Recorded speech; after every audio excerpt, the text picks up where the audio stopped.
ایک دن کیا ہوا، ام ہانی حضور کی چچزاد بہن ہے، اس کے گھر میں حضور آرام فرما رہے ہیں۔ اللہ نے جبرائیل کو بھیجا، جا جبرائیل میرے محبوب کو، میرے پیارے کو میرے پاس بلانا ہے، لیکن اٹھانا کیسے ہے؟ ادب سے اٹھانا ہے۔ جبرائیل آیا، 600 پر ہیں جس کی نوری، اپنے پروں کو محمد الرسول اللہ کے تلووں کے ساتھ مسلا، تلووں کے ساتھ لگایا۔ حضور کی آنکھ کھل گئی، دیکھا جبرائیل کھڑا ہے، فرشتے کھڑے ہیں، استقبال کے لیے سارے کھڑے ہیں۔ محمد الرسول اللہ آپ کو سلام کہہ رہے ہیں، ان ربک یقرئک السلام، آپ کا رب آپ کو سلام کہہ رہے ہیں، اور آپ کو کہہ رہے ہیں آج آسمانوں کا دلہا بن کے میرے دربار میں آپ نے آنا ہے۔ حضور کو اٹھایا، حضور کو حتیم کے پاس لے جایا گیا۔ حضور نبی کریم صلی اللہ علیہ وسلم فرماتے ہیں میرے سینے کو چاک کیا گیا، میرے دل کو نکالا، سونے کے ایک ٹرے میں، ایک تش میں رکھا، آبی زمزم سے اسے دھویا، پھر اس کے اندر حکمت اور ایمان کو بھرا، پھر میرے دل کو میرے سینے میں پیوست کر کے رکھ دیا، میرے سینے کو انہوں نے سی دیا۔ فرمائے اس کے بعد ایک سفید سواری لائی گئی جس کا نام براق ہے، جو خچر سے ذرا نیچے قد والی اور دراز گوش سے ذرا بلند، فرمایا وہ لائی گئی، اور مجھے جبرائیل نے کہا محمد اس پہ سوار ہو جائیے۔ فرمایا میں اس پہ سوار ہوا۔ وہ سواری جنت سے آئی تھی، وہ جنت سے آئی تھی۔ اس دن کے انتظار میں براق نے بھی ہزاروں سال جنت میں چر کے گزارے تھے، کب میری قسمت کا ستارہ چمکے گا اور حضور میرے اوپر سواری کریں گے۔ فرمایا جب حضور نبی کریم اس پہ جلوہ افروز ہو گئے، اس سواری پہ حضور بیٹھ گئے، وہ خوشی سے کودا۔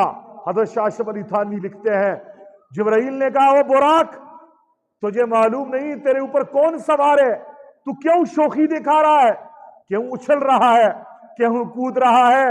حضرت تھانوی فرماتے ہیں براق کا یہ شوخی دکھانا طربن تھا، یہ خوشی سے تھا، نہ کہ غضبن، نہ کہ غصے کی وجہ سے۔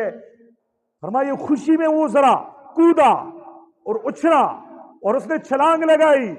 جب جبرائیل نے کہا تجھے معلوم نہیں تیرے اوپر امام الانبیاء آج سوار ہے، تو شرم کی وجہ سے یہ پانی ہو گیا۔ حضور فرماتے ہیں اتنی برق رفتاری سے وہ براق جا رہا تھا، جہاں پہ نظر پڑتی وہیں پہ اس کا قدم جا کے لگ جاتا۔ فرمایا میں سوار ہوں، جبرائیل میری سواری کی رسی کو پکڑے ہوئے، رکاب کو پکڑے ہوئے آگے جا رہے ہیں، اور کہیں پہ جبرائیل آگے بیٹھ جاتے ہیں، حضور پیچھے، اور کہیں پہ جبرائیل حضور کو سہارا دیتے ہیں کہ کہیں حضور گر نہ جائے۔ یوں یہ سفر شروع ہوا۔ یہ واقعہ معراج بتا رہا ہوں۔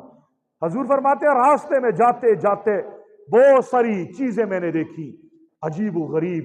فرمایا ایک جگہ آئی جہاں پہ کھجوروں کے درخت ہے۔ جبرائیل نے کہا حضور اتریے، یہاں پہ 2 رکعت نماز پڑھی ہے، شکرانے کے 2 رکعت نماز پڑھی ہے، یہ وہ جگہ ہے جہاں آپ ہجرت کر کے جائیں گے، اسے یثرب کہتے ہیں۔ اور پھر حضور کی آمد سے وہ یثرب مدینہ منورہ بن گیا۔ فرمایا ہم آگے گئے، ایک علاقہ آیا، جبرائیل نے کہا حضور پھر اتریے، یہاں پہ نماز پڑھی ہے۔ فرمایا میں اترا، میں نے نماز پڑھی۔ جبرائیل نے کہا محمد آپ کو پتہ یہ کون سی جگہ ہے؟ فرمایا مجھے نہیں پتا۔ کہا یہ مدین ہے، شعیب علیہ السلام کا علاقہ ہے۔ فرمایا آگے گئے، پھر جبرائیل نے کہا اتریے، 2 رکعت نماز پڑھی ہے۔ فرمایا میں اترا، نماز پڑھی۔ کہا آپ جانتے ہیں یہ کون سی جگہ ہے؟ میں نے کہا نہیں۔ فرمایا یہ بیت اللحم ہے جہاں پہ عیسیٰ علیہ السلام کی ولادت ہوئی ہے۔ فرمایا آگے گیا، ایک پہاڑ آیا، جبرائیل نے کہا اتریے، یہاں پہ بھی نماز پڑھی ہے۔ فرمایا میں اترا، میں نے نماز پڑھی۔ مجھے کہا محمد آپ کو پتہ ہے کون سا پہاڑ ہے؟ میں نے کہا مجھے نہیں معلوم۔ فرمایا یہ کوہ طور ہے، یہ وہ پہاڑ ہے جہاں پہ موسیٰ علیہ السلام اللہ سے ہم کلام ہوئے تھے، جہاں پہ موسیٰ علیہ السلام کو نبوت عطا کی گئی۔ فرمایا آگے گیا، میں نے راستے میں دیکھا ایک بوڑھی عورت کھڑی ہوئی ہے، مجھے اپنی طرف بلا رہی ہے۔ فرمایا میں ادھر متوجہ ہونا چاہتا تھا، جبرائیل نے مجھے کہا جائیے، اس کو جواب نہیں دینا، لفٹ نہیں کرنا۔ فرمایا میں آگے گیا، میں نے دیکھا ایک بوڑھا بھی کھڑا ہے اور وہ بھی میری طرف متوجہ ہے۔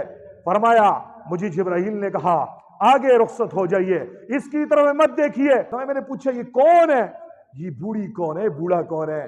فرمایا یہ بوڑھی، یہ تو دنیا کی عمر ہے، اب دنیا کی عمر اتنی ہی باقی رہ گئی ہے، قیامت اتنے قریب ہے جتنی عمر اس بڑھیا کی اب باقی رہ گئی ہے۔ فرمایا یہ بوڑھا کون ہے؟ فرمایا یہ ابلیس تھا، یہ شیطان تھا جو تجھے بلا رہا تھا، اگر آپ جواب دیتے آپ کی ساری امت گمراہ ہو جاتی۔ فرمایا آگے گیا، ایک جگہ پہ میں نے 3 آدمیوں کا دیکھا جو مجھے سلام کر رہے ہیں، السلام علیکہ یا حاشر، السلام علیکہ یا اول، السلام علیکہ یا آخر۔ اے حاشر، اے اول، اے آخر نبی، آپ کو سلام ہو۔ فرمایا جبرائیل نے مجھے کہا ان کے سلام کا جواب دو۔ فرمایا میں نے سلام کا جواب دیا۔ جبرائیل نے مجھ سے پوچھا آپ پہچانے یہ کون ہے؟ میں نے کہا میں تو نہیں پہچانا۔ جبرائیل نے مجھے کہا یہ ایک ابراہیم خلیل اللہ ہے، دوسرے حضرت موسیٰ علیہ السلام ہے، تیسرے حضرت عیسیٰ علیہ السلام ہے۔ یہ آج آپ کے استقبال کے لیے اس چوراہے پہ کھڑے ہیں کہ محبوب اللہ کے پاس معراج کرنے، اللہ کا دیدار کرنے کے لیے جا رہا ہے۔ فرمایا آگے گیا، میں نے بہت کچھ دیکھا، بہت ساری چیزیں دیکھی، چلتے چلتے چلتے چلتے مسجد اقصی جا پہنچے، براق سے اترے۔ جبرائیل نے براق کو باہر ایک حلقے کے ساتھ باندھ دیا اور باب محمد ایک دروازہ ہے، اس سے حضور اور جبرائیل اندر گئے۔ روایات میں آتا ہے سارے انبیاء کرام 1,24,000 انبیاء کرام مسجد اقصی میں حضور کے استقبال کے لیے منتظر تھے۔ حضور جو ہی تشریف فرما ہوئے سب استقبال میں کھڑے ہو گئے۔ بعض سیرت نگار کہتے ہیں کہ معراج کے موقع پر جاتے ہوئے مسجد اقصی میں انبیاء کرام کے ساتھ ملاقات ہوئی ہے اور حضور نے امامت کروائی ہے۔ بعض علماء فرماتے نہیں، معراج سے واپس آتے ہوئے حضور کی ملاقات پہ انبیاء سے ہوئی ہے اور حضور نے سب انبیاء کی امامت کی ہے۔ صحیح قول یہ ہے واپس آتے ہوئے آسمانوں کی سیر کرنے کے بعد واپسی کے موقع پر یہاں پہ آ کر حضور نبی کریم صلی اللہ علیہ وسلم نے سارے انبیاء کرام کی امامت کی ہے۔